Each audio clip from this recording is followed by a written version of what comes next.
Hi people, Case here. Today, we're going to be talking about a game from one of my favorite creative teams by an author whose biggest rule is that every character can break at least one rule established in the world, meaning that he can do whatever he wants and still say he's following his own established canon. Picture this. You're the author and one of the heads of a moderately successful visual novel company. Your biggest franchise, an urban fantasy series, has been making you pretty good money and the spin-offs have been doing alright. Where do you go from here? If your first thought was to take that urban fantasy setting and premise and place it in the Matrix, on the moon, in a world that's basically 3 rainy days away from the apocalypse, then you're thinking like, go Nasu. I'm talking about Fate. Specifically, the branch on this tangled mess of a series that was once a web and is now the inside of a garbage disposal at a hair salon that is Fate Extra. While I would like to talk about Fate Extra CCC, the companion game / pseudo-sequel to Extra, it's not been fully translated into English through official or unofficial channels. So me getting footage and playing through it myself would be a pain, and I very much doubt you would want to see B-roll of me scrolling through a brown and beige blog from 2013. It looks like it's from 2004 and has pictures about as frequently as I upload onto this channel. Story. To explain this, I'm going to have to start a long time ago. So, back in the good old days of 500,000 years ago, the gods were real and chilling out on Earth. Things were great. The Hindu gods were busy reenacting Dragon Ball Z 3,000 years before it came out. The Aztec gods were all alien parasites that arrived on a meteor that wiped out the dinosaurs. And the Greek gods were, as they were in real life, all secretly robots. Then aliens came and started murdering them all. It was a sad time. Zeus had his dick lopped off for the first time and Ares was killed. Must not have been that great of a war god then. Maybe he should have left it to Kratos. Once the dust had settled, all that was left was the moon cell. Back in the present, you play as Hakuno Kishinami, or, if you're me, Bum Bum Badongadong, a master in the Moon Cell Holy Grail War. You hacked into the Matrix to try and take it over. Unfortunately, you're colorblind. And as a result, instead of plugging in all the wires to your fancy VR headset in the right spaces, you mix them up, and now your memory is gone. With your newfound amnesia, you forgot about your plan for lunar domination and devolved into an NPC. Fortunately, you've got allies on your side. Just like Pokemon, you get to choose between 3 partners, 3 lovers, to aid you through your combat of the game. We've got a diet furry cam girl, some nameless bum we picked up off the streets, gave a knife to and told to be a hero, and Takeuchi's problem child number 23.9. All of which have their own unique playstyles and character that you're stuck with for the entire game. In the Matrix, you'll encounter numerous enemies, and by that I mean there are 16 of them that actually matter. 8 pairs that you fight as the final bosses at the end of every week, with astounding personalities such as a Redditor who frequents r/Gamers Rise Up and a virtual YouTuber.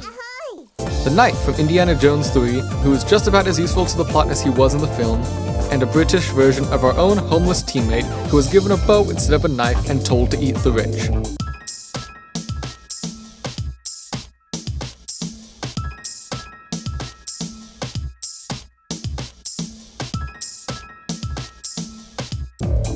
A man so forgettable, I don't even remember his gimmick, apart from him managing to take one of the strongest characters in the Nasuverse and make her into a fucking jobber.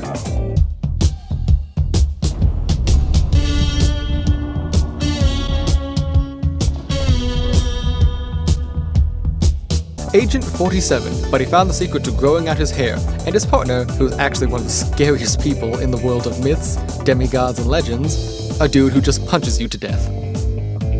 Your 2 choices of alternate love interests in the game, either being Fate Stay Night icon Rin Tosaka, except not, cause that's her grandmother or some shit, cause this timeline's already fucked, so why not? Sky's the limit when you don't give a fuck.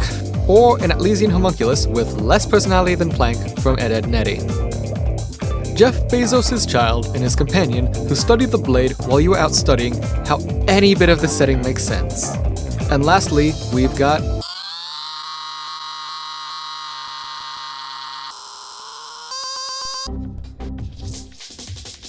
gameplay. Fate Extra is a turn-based RPG with a very in-depth and complicated battle system that only dumb-high, 12,000 IQ, galaxy-brained intellectuals can understand. Rock, paper, scissors. I'm not even joking. This isn't some pseudo rock paper scissors type advantage shit like you get in Pokemon. You're straight up playing rock paper scissors with different names for each attack. Being an RPG, you've got stats to raise. However, instead of numbers going up on their own once you level up, you've instead got to go to church and talk with God, and ask him why he hasn't sent you those feet pics. You've been giving him all your money whenever he asks during service. Instead of answering, he'll just make you stronger and say, "We'll talk later, he's busy getting milk." Leveling will become obnoxiously hard in the later stages, so my advice is to use the age-old strategy of look up the attack patterns on Google, because we don't have any time to waste. We've got 6 days to grind up our levels, and my god, I'm not going to get stuck behind another multi-day story event that keeps me until the last day, so I have to sit down and grind for way too long and run out of healing items. You might say, "Case, why bother leveling up when we can just spam healing items if grinding is such a pain?" To which I would say, you die in one hit if you play with the furry, the others can't take hits worth shit without leveling, and my god, you need those skills they have in order to handle a boss fight in any decent measure. And guess what? Those only unlock by spending skills in the upgrade pot. So get back into the Bitcoin mines because Nasu wants another fucking movie. There's also side objectives you can do during the course of the game. And by that, I mean one side mission. And you better do every single one of those objectives, because otherwise, if you miss or skip a single day, we'll hold off the secret boss fight from you against fan favorite character Shiki. For the love of the red jacket Shiki. Yes, that one.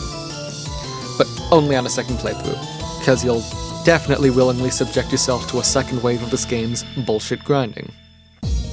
Final score. I give it a Nasu was finally able to sell his whack-ass setting without putting it into porn out of Takeuchi's Saberface edition.